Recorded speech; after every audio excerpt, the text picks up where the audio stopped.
how to change battery icon color on iPhone.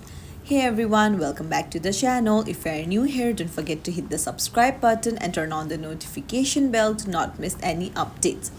First things first, ensure your device is updated to the latest iOS version to change the battery icon color. For that, you can go to settings and then tap on general and tap on software update, and then make sure that you update your software.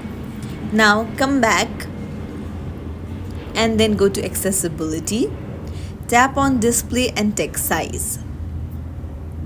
Now scroll down and you'll find smart invert option. So if you toggle it on, then it will reverse the colors on your display. Now what you need to do is come back and then scroll up and go to battery and toggle on low power mode.